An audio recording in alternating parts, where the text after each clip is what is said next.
نحمدہ و نصلی علی رسول الکریم، اما بعد۔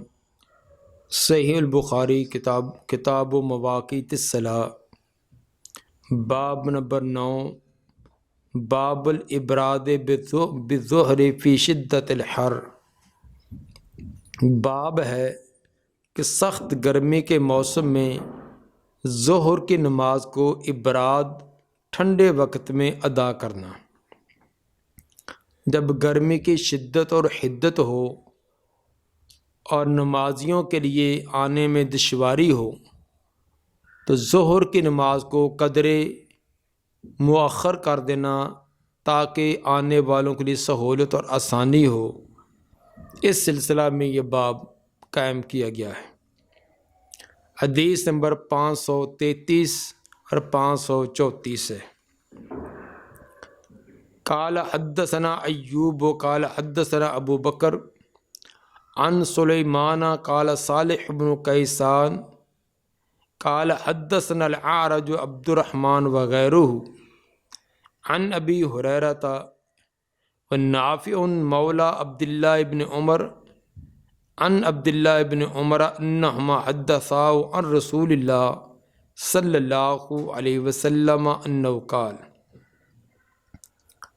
یہ روایت دو سندوں سے امام بخاری رحمہ اللہ لائے ہیں۔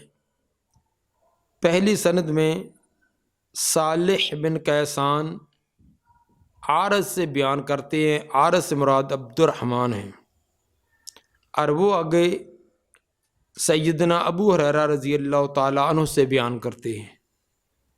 دوسری سند صالح بن کیسان سے آگے بدلتی ہے کہ جیسے صالح بن کیسان نے عارض سے یہ روایت سنی ہے، اسی طرح انہوں نے نافع سے بھی سنی ہے۔ نافع سے مراد جو کہ عبداللہ بن عمر کے مولا ہیں، آزاد کردہ غلام ہیں، اور وہ آگے عبداللہ بن عمر رضی اللہ عنہما سے بیان کرتے ہیں۔ گویا کہ اس روایت کو بیان کرنے والے دو صحابی سیدنا ابو ہریرہ رضی اللہ عنہ اور ابن عمر رضی اللہ عنہما ہیں۔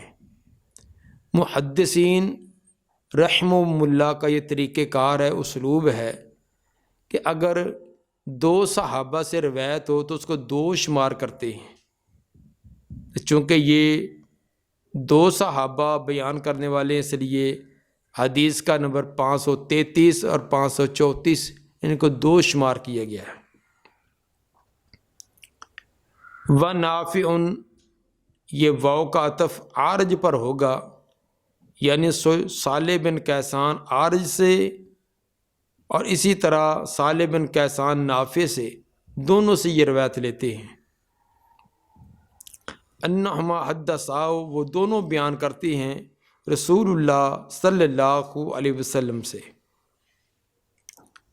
انہ قال حدثا ہو، یہ تثنیہ سے مراد راجح قول کے مطابق سیدنا ابو ہریرہ اور سیدنا ابن عمر رضی اللہ عنہما ہیں، اگرچہ بعد نے ضمیر کا مرجع عارج اور نافع کی طرف بھی لوٹایا ہے، لیکن پہلا قول زیادہ راجح ہے۔ انہ قال، آپ صلی اللہ علیہ وسلم نے فرمایا، اذا اشتد الحر فابردوا عن الصلاۃ، جب گرمی سخت ہو جائے تو نماز کو ابراد کر لیا کرو، ٹھنڈا کر لیا کرو۔ فإن شدت الحر من فیح جہنم، بے شک گرمی کی شدت اور حدت یہ جہنم کے سانس سے ہے۔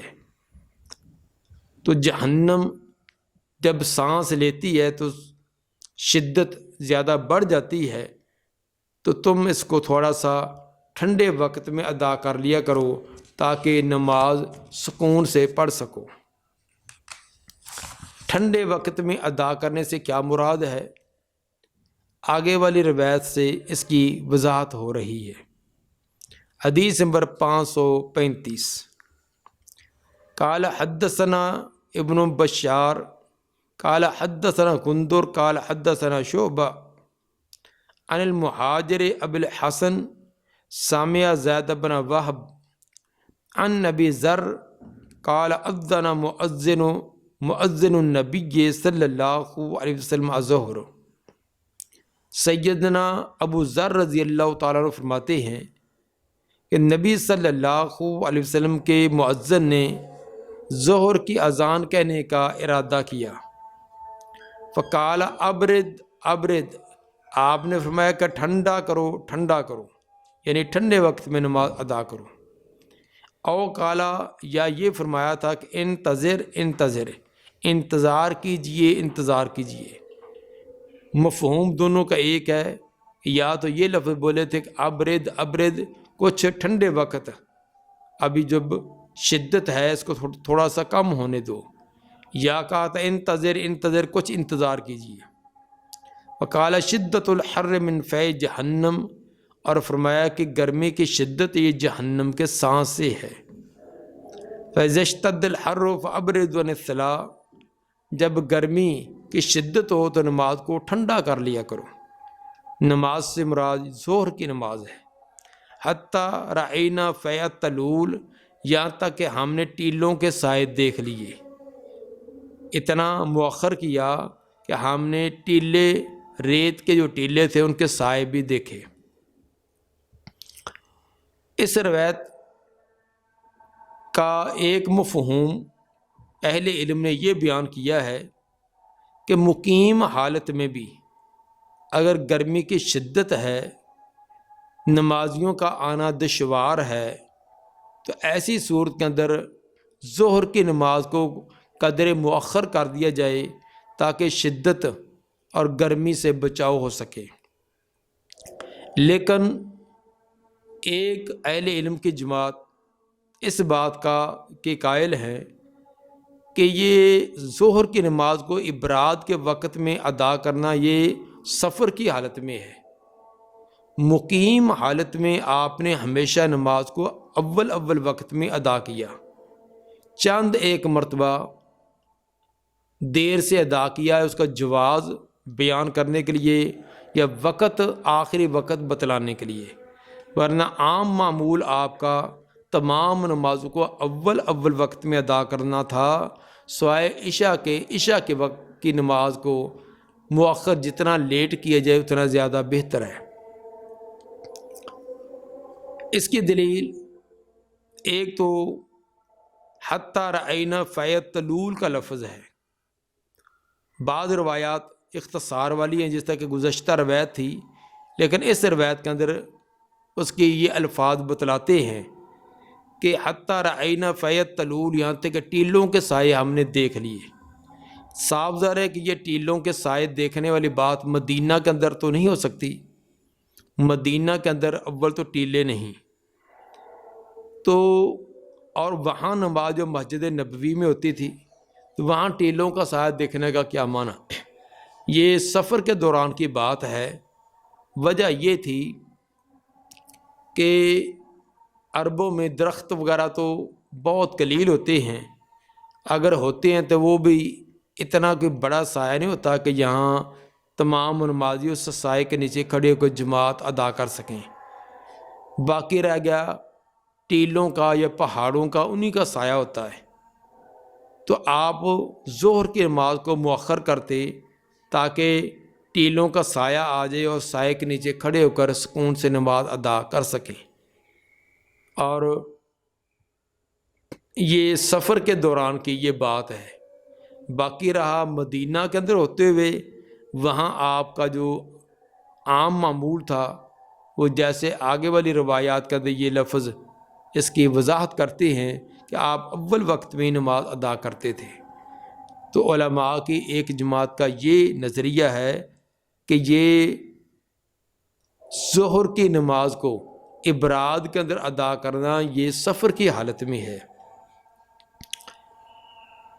جس طرح کہ سوید بن غافلہ رحم اللہ فرماتے ہیں کہ ہم ابو بکر و عمر رضی اللہ عنہما کے پیچھے ظہر اور عصر کی نماز اول وقت میں ادا کیا کرتے تھے۔ تو صاف ظاہر ہے کہ ابو بکر و عمر رضی اللہ عنہما جب ظہر کو اول وقت میں نماز کو پڑھایا کرتے تھے تو یہ ان کا طریقہ عین سنت کے مطابق تھا کہ آپ نماز ظہر کو اول وقت میں ادا کرتے۔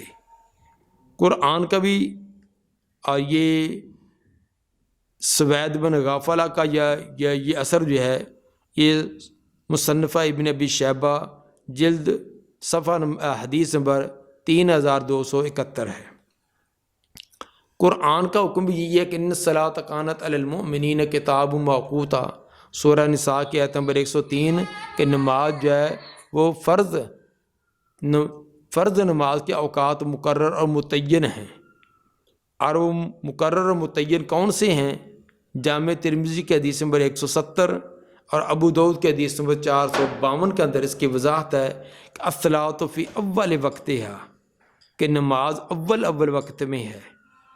تو اس لیے زیادہ راجع اور واضح یہی ہے کہ ظہر کو اور دیگر نمازوں کو اول وقت میں ادا کیا جائے۔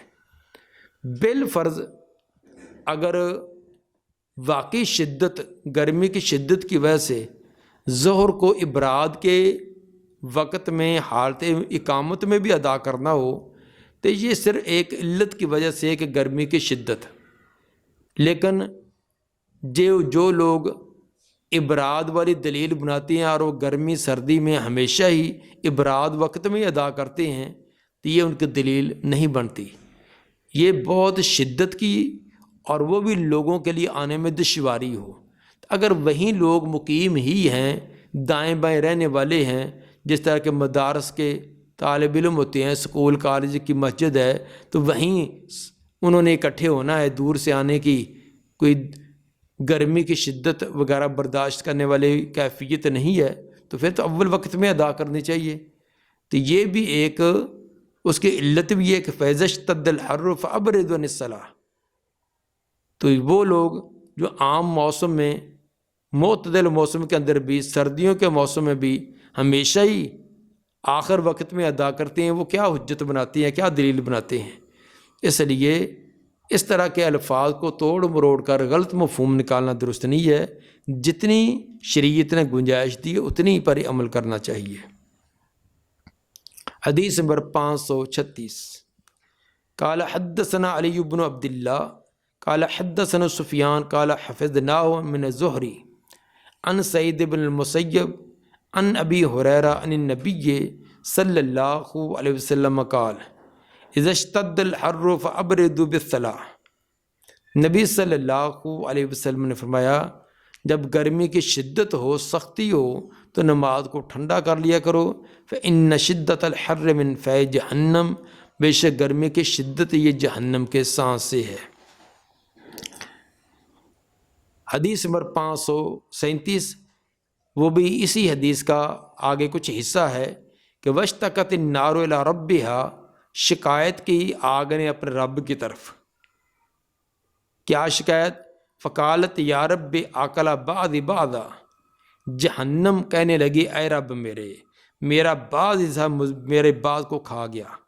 اتنی گرمی کی شدت کہ بعض حصے کو تباہ کر رہا ہے، برداشت سے باہر اتنی ہے، اس کے اندر شدت ہے۔ فأذن لها بنفسین، تو چنانچہ اللہ نے اس جہنم آگ کو 2 سانس لینے کی اجازت دے دی۔ نفس فی الشتاء، ایک سانس سردی میں، و نفس فی الصیف، اور ایک سانس گرمی میں۔ اشد ما تجدون من الحر، شدت جو تم پاتے ہو گرمی کی، و اشد ما تجدون من الزمہریر، اور وہ شدت جو تم پاتے ہو ٹھنڈک کی۔ گرمی کی شدت اور سردی کی شدت جو تم پاتے ہو یہ اسی بنا پر ہے کہ جہنم کے 2 سانس لینے کی وجہ سے، ایک سانس کی وجہ سے زمین والوں پر سخت گرمی ہوتی ہے، جیسے خصوصاً جب سانس باہر کو نکالا جاتا ہے۔ تو باقی انسان بھی خود دیکھ لے یا باقی حیوانات، جب اندر کی گیس کاربن ڈائی آکسائڈ باہر نکالتے ہیں تو اس کے اندر گرمائش ہوتی ہے، تو جب تازہ آکسیجن اندر لے جاتی ہے اس کے اندر ٹھنڈک ہوتی ہے۔ تو جب جہنم جو ہے اندر کی بڑاس نکالتی ہے تو وہ جہاں کہیں بھی ہے، لیکن اس کے اثرات اس دنیا پر بھی آتے ہیں کہ گرمی کی شدت ہو جاتی ہے، اور جب سانس اندر کو کھینچتی ہے تو دنیا کی شدت کے اندر کمی آ جاتی ہے اور سردی ہوتی ہے۔ باقی بعض عقل پرستوں کے یہ طرح طرح کے غلط قسم کے اعتراضات کہ اگر جہنم کی سانس لینے کی وجہ سے دنیا میں یہ شدت اور گرمی آتی ہے تو وہ علاقے جہاں ہمیشہ سردی سردی رہتی ہے تو وہاں یہ گرمی کے جہنم کے سانس کے اثرات کیوں نہیں پہنچتے؟ تو بھئی گرمی اور سردی کے اثرات ہر جگہ یہ ہیں۔ جہاں سردیوں کے موسم کے اندر 4 فٹ برف جمی ہوتی ہے، تو جب ہمارے یہاں گرمی ہے تو وہاں وہ موسم معتدل ہو چکا ہوتا ہے، وہاں وہ شدت نہیں ہے، نہ وہ برف جم رہی ہے، نہ وہ اس طرح کی کیفیت ہے۔ تو اگرچہ وہاں ہماری طرح گرمی تو نہیں ہے، لیکن وہ جو سردیوں کے موسم کے اندر جو کیفیت ہوتی ہے، دھند 24 گھنٹے سورج کی شعاع نظر نہیں آتی اور کئی فٹ برف تک چڑھی ہوتی ہے، تو وہ تو کیفیت گرمی کے موسم میں نہیں۔ تو وہاں بھی جہنم کے جو سانس لینے کا اثرات وہاں بھی پہنچے ہوتے ہیں۔ تو باقی ان چیزوں کو اپنے عقل پر پرکھنے کی ضرورت نہیں ہے، یہ تمام اللہ تعالیٰ کے معاملات ہیں کہ اس کی کیا کیفیت اور کیا اس کی حیت ہے۔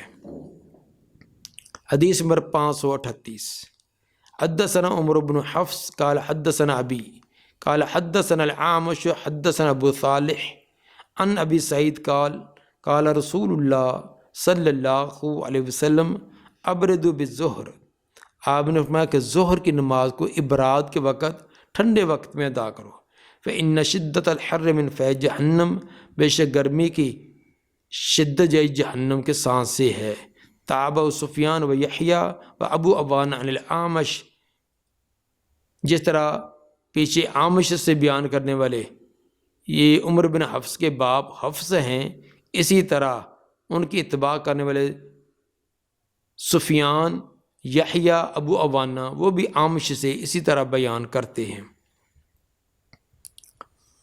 ابراد کا معنی اتنا ٹھنڈا کرنا کہ اثر کا وقت ہو جائے، یہ معنی نہیں ہے کہ اس کو بالکل ہی اصل وقت سے یا اس کے جو راجع وقت اس سے نکال دیا جائے۔ یہی ہے کہ ظہر کی مثلا عام اوقات میں 1 بجے، جیسے آج کل 1 بجے ہوتی ہے، گرمی کی شدت ہے تو اس کے اندر آدھا گھنٹہ لیٹ کر دیں گے تو 1:30 بجے ہو جائے گی۔ تو یہ کرنے سے کچھ نہ کچھ اس کی شدت اور حدت کے اندر فرق آئے گا۔ وہ یہی ہے دیواروں کا، درختوں کا، باقی چیزوں کا سایہ ہے، اس کے سائے میں آنے کی سہولت ہو جائے گی، ورنہ گرمی کا آدھا گھنٹہ لیٹ کرنے سے گرمی کی شدت تو نہیں کم ہوگی، صرف اتنا ہوتا ہے کہ سائے وغیرہ حاصل ہو جاتے ہیں جن کے نیچے آنے میں آسانی ہو جاتی ہے۔ باب الابراد بالظہر فی السفر، باب نمبر 10 ہے کہ ظہر کی نماز کو ٹھنڈے وقت میں سفر کے اندر ادا کرنا۔ تو سفر کے وقت، سفر کے دوران بھی ظہر کی نماز کو ابراد کے وقت میں ادا کرنا۔ حدیث نمبر 539، قال حدثنا آدم بن ابی ایاس قال حدثنا شعبہ قال حدثنا مہاجر ابو الحسن مولا لبنی تیم اللہ قال سمعت زید بن وہب عن ابی ذر الغفاری قال كنا مع النبی صلی اللہ علیہ وسلم فی سفر۔ سیدنا ابو ذر غفاری رضی اللہ تعالیٰ عنہ فرماتے ہیں ہم نبی صلی اللہ علیہ وسلم کے ساتھ ایک سفر میں تھے۔ فاراد المؤذن ان یؤذن للظہر، مؤذن نے ظہر کی اذان کہنے کا ارادہ کیا۔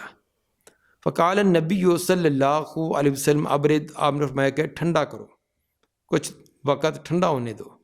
ثم اراد ان یؤذن، اس نے پھر کچھ دیر بعد ارادہ کیا اذان کہنے کا۔ فقال له ابرد، آپ نے کہا کہ اور بھی ٹھنڈا کرو۔ حتی رأینا فیض تلول، یہاں تک کہ ہم نے ٹیلوں کا سایہ دیکھ لیا۔ فقال النبی صلی اللہ علیہ وسلم ان شدت الحر من فیض جہنم، تب آپ نے فرمایا کہ گرمی کی شدت یہ جہنم کے سانس سے ہے۔ فاذا اشتد الحر فابردوا بالصلاۃ، جب گرمی کی شدت ہو جائے تو نماز کو ٹھنڈے وقت میں ادا کر لیا کرو۔ امام بخاری رحمہ اللہ کا اسلوب ہے، انداز ہے کہ کسی حدیث کے اندر کوئی ایسا لفظ آئے کہ اسی مادہ کا لفظ قرآن میں بھی آیا ہو تو اس کی ساتھ ہی اس کی تشریح بھی فرما دیتے ہیں، تاکہ قرآن کی تلاوت کرتے وقت اس کا معنی جو دشوار نہ رہے۔ چنانچہ اس حدیث کے اندر یہ لفظ آئے تھے کہ سائے کا ڈال جانا، تو اس کی ابن عباس رضی اللہ عنہما سے یہ تفسیر بیان فرماتے ہیں کہ تتفیعو، قرآن کا اندر یہ تتفیعو کا لفظ سورہ نحل کے آیت نمبر 48 میں آیا ہے، یتفیعو ظلالہ، تو اس کا معنی فرماتے ہیں کہ تتمیل، مائل ہو جانا، جھک جانا، یعنی سورج کا مغرب کی طرف جھک جانا، غروب ہونے کی طرف چلا جانا۔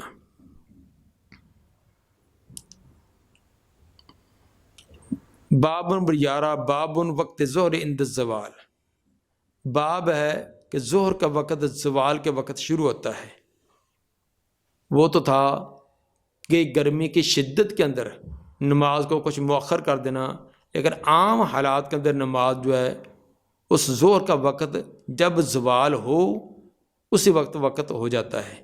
زوال کا معنی جب سورج بالکل سیدھا سر پہ کھڑا ہے تو اس میں تھوڑا سا بھی مغرب کی طرف وہ جھک گیا ہے تو یہ زوال کا وقت ہے۔ اس کے پہچان کا طریقہ کہ کوئی چیز آپ زمین پر گاڑ دیں، مثلا یہ آپ نے پینسل کو گاڑا ہے، تو پہلے جب سورج مشرق کی سمت ہے اور چڑھتا آ رہا ہے تو اس پینسل کا سایہ مغرب کی طرف ہوگا اور کافی لمبا ہوگا۔ جیسے جیسے سورج اوپر کو چڑھتا آ رہا ہے تو اس کا سایہ پیچھے کو کم ہوتا جائے گا۔ جب سورج بالکل سر پہ آئے گا تو اس کا سایہ بالکل اس کی جڑ میں آ جائے گا اور بالکل چھوٹا سا ننھا سا سایہ رہ جائے گا۔ اور پھر جب سورج اور اوپر ہوگا، بالکل اس کے سیدھ پر آئے گا تو وہ سایہ اب کم نہیں ہوگا، وہ ٹھہر جائے گا۔ ایک وقت آئے گا کو کم ہوتا جائے، ہو رہا ہے، کم ہو رہا ہے۔ ایک زاویہ وہ بھی آئے گا کہ سایہ وہاں ٹھہر گیا ہے، نہ بڑھ رہا ہے نہ کم ہو رہا ہے۔ جب یہ ٹھہرا ہوا وقت ہے، اس کو کہتے ہیں یہ وقت زوال والا ہے، اس وقت نماز پڑھنا منع ہے۔ کچھ دیر کے بعد پھر سایہ دوسری طرف آہستہ آہستہ بڑھنا شروع ہوگا۔ جیسے جیسے سورج مغرب کی طرف ہوگا تو یہ سایہ مشرق کی سمت ہوتا ہوا تھوڑا تھوڑا بڑھنا شروع ہو جائے گا۔ تو جب رکنے کے بعد سایہ بڑھنا شروع ہو جائے گا تو یہ زوال ختم ہو گیا ہے۔ تو جب زوال ختم ہو جائے اس وقت ظہر کا وقت شروع ہو جاتا ہے۔ وَقَالَ جابر کان النبی صلی اللہ علیہ وسلم یصلی بالحاجرہ، حضرت جابر رضی اللہ تعالیٰ فرماتے ہیں کہ نبی صلی اللہ علیہ وسلم نماز پڑھا کرتے تھے حاجرہ کے وقت۔ حاجرہ سے مراد یہ جب گرمی کی شدت ہو، حاجرہ یشتد الحر فی نصف نہار، جب نصف نہار دن کا آدھا ہو جائے اور گرمی کی شدت ہو اس کو کہا جاتا ہے۔ حضرت جابر رضی اللہ تعالیٰ کی یہ روایت متصل سند کے ساتھ حدیث نمبر 560 میں گزر چکی ہے، 560 میں آگے آ رہی ہے۔ حدیث نمبر 540، قال حدثنا ابو الیمان قال اخبرنا شعیب عن زہری قال اخبرنی انس بن مالک ان رسول اللہ صلی اللہ علیہ وسلم خرج حین زاغت الشمس، آپ گھر سے نکلے، تشریف لائے جب سورج ڈلا، فصل ظہر، ظہر کی نماز پڑھائی، فقام علی المنبر، پھر آپ ممبر پر تشریف فرما ہوئے، فذاکر الساعۃ، تو آپ نے قیامت کا تذکرہ کیا، فذاکر ان فی امورا عظاما، اور ذکر کیا کہ اس کے اندر بڑے بڑے معاملات ہوں گے۔ جب قیامت ہوگی تو بڑے بڑے واقعات اور بڑے بڑے حادثات اور امور ظاہر ہوں گے۔ ثم قال، پھر فرمایا، من احب ان یسأل عن شیء، جو پسند کرے کہ سوال کرے کسی شے کے بارے میں، فلیسأل، تو وہ سوال کر لے۔ فلا تسألون عن شیء، تم نہ سوال کرو گے مجھ سے کسی چیز کا بھی، الا اخبرتکم ما دمت فی مقامی ھذا، میں تمہیں خبر دے دوں گا جب تک میں اپنی اس جگہ کھڑا ہوں۔ اس جگہ کھڑے کھڑے تم جو مجھے سوال کرو گے تو اللہ نے مجھے یہ بتلا دیا کہ وہ اللہ مجھے اس کا جواب فوراً مجھے القاء کر دے گا، مجھے بتلا دے گا، اور میں تمہیں وہ چیزیں بتلاتا جاؤں گا۔ فاکثر الناس فی البکا، پس بہت زیادہ ہوئے رونے لگے۔ رونے کی وجہ یہ تھی کہ گویا کہ آپ نے یہ لفظ کچھ ناراضگی کے انداز میں کہے تھے۔ وجہ یہ تھی کہ کچھ لوگوں نے سوالات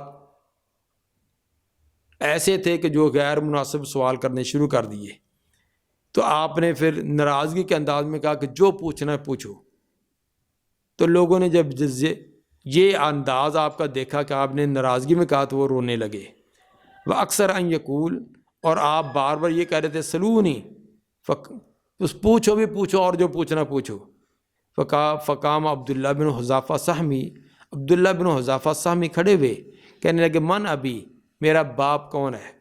لوگ مجھے طرح طرح تانا دیتے ہیں کہ تیرا باپ جب وہ حذافہ نہیں ہے تو یہ آج مجھے وضاحت ہو ہی جائے، اگر میرا باپ وہی ہے تو ٹھیک ہے، میں بھی سینہ تان کر لوگوں کے سامنے یہ دعویٰ کر سکوں۔ اگر کوئی غلط نسبت کسی اور کی طرف ہے تو پھر لوگ کہتے ہیں پھر میں بھی اپنے آپ کو جیسے بھی صبر و برداشت کروں گا، اس لیے وضاحت ہو ہی جائے۔ وقالا ابو کا حذافہ، آپ نے فرمایا تیرا باپ حذافہ ہی ہے، واقعی جس کی تیری نسبت وہی تیرا باپ ہے۔ ثم اکثر ان یقول سلونی، پھر آپ نے بار بار کہا کہ سوال کرو۔ فبارک عمر علی رکبتیہ، حضرت عمر رضی اللہ تعالیٰ گھٹنوں کے بل بیٹھ گئے عاجزی کے انداز میں، اور عرض کرنے لگے رضینا باللہ ربا بالاسلام دینا وبمحمد نبیا۔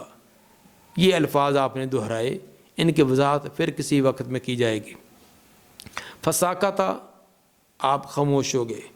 ثم قالا، پھر آپ نے فرمایا کہ عرضت علی الجنت والنار، مجھ پر جنت و جہنم بھی دونوں پیش کی گئی۔